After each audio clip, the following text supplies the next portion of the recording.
Jai Mahamaya ki jai, Vishveshvari Mata ki jai, Bole Baba ki jai. We'll go on with chapter 47 from book 9 of the Srimad Devi Bhagavatam. Narayana said, O Narada, I have now narrated the anecdote of Sasti, as stated in the Vedas. Now hear the anecdote of Mangala Chandi, approved by the Vedas and respected by the literary persons. The Chandi, that is very skilled in all auspicious works and who is the most auspicious of all good things, is Mangala Chandika. Or the Chandi, who is an object of worship of Mangala, Mars, the son of earth, and the bestower of desires, is Mangala Chandika. Or the Chandi, who is an object of worship, Mangala of the family of Manu, who was the ruler of the whole world, composed of 7 islands, and the bestower of all desires, is Mangala Chandi. Or it may be that Mula Prakriti, the governess of the ever-gracious Durga, assumed the form of Mangala Chandi and has become the Ishta Devata of women. When there was the fight with Tripurasura, this Mangala Chandi, higher than the highest, was first worshipped by Mahadeva, stimulated by Vishnu on a critical moment.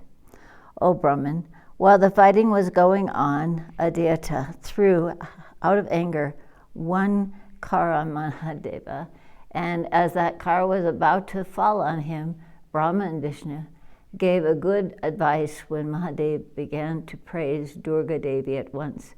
Durga Devi, that time assuming the form of Mangala Chandi, appeared and said, No fear, no fear. Bhagavan Vishnu will be thy carrier buffalo. I will be also thy Shakti in the action, and Vishnu, full of Maya, will also help thee. Thou better slayest the enemy that disposed the Devas. O child, thus saying, the Devi Mangala Chandi disappeared, and she became the Shakti of Mahadeva. Thou, with the help of the weapon given by Vishnu, the Lord of Uma, killed the Asuras. When the Asura fell, the Devas and Rishis began to chant hymns to Mahadeva with devotion and with their heads bowed low. From the sky, a shower of flowers fell instantly on Mahadeva's head. Brahma and Vishnu became glad and gave their best wishes to him. Then, ordered by Brahma and Vishnu, Shiva bathed joyously.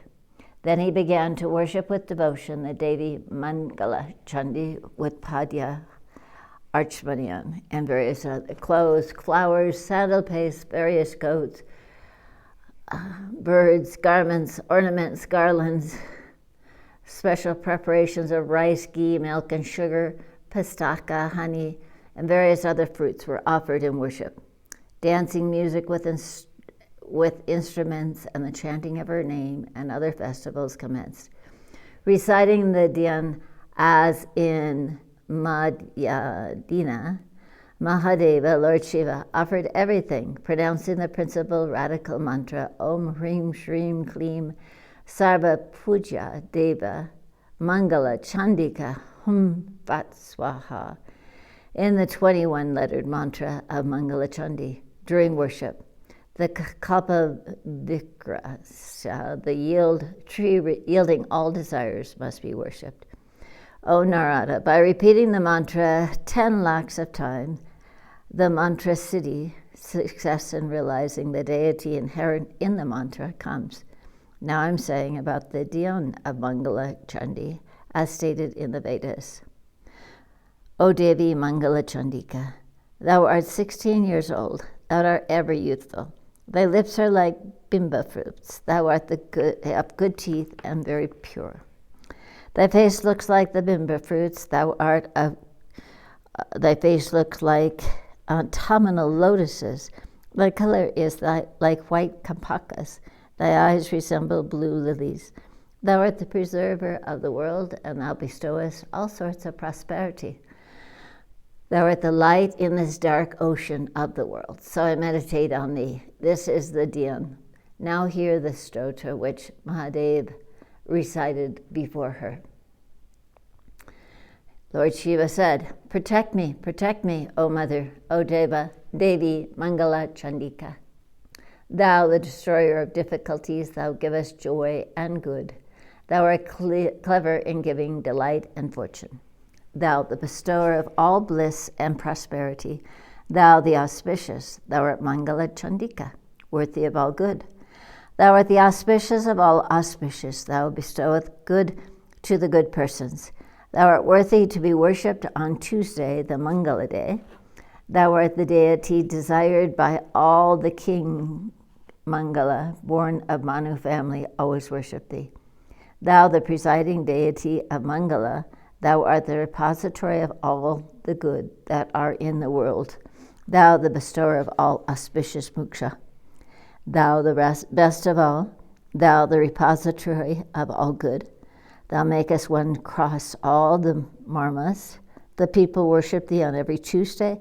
Thou bestoweth abundance of bliss to all. Thus praising Mangala Chandika with this stota and worshipping on every Tuesday, Lord Shiva departed. The Devi Sarva Mangala was first worshipped by Lord Shiva. Next she was worshipped by the planet Mars, then by the king Mangala, then on every Tuesday by the ladies of every household. Fifthly, she was worshipped by all men, desirous of their welfare. So in every universe, Mangala Chandika finds no evils anywhere. Rather, all good comes to him day after day. He gets sons and grandsons, and so his prosperity gets increased.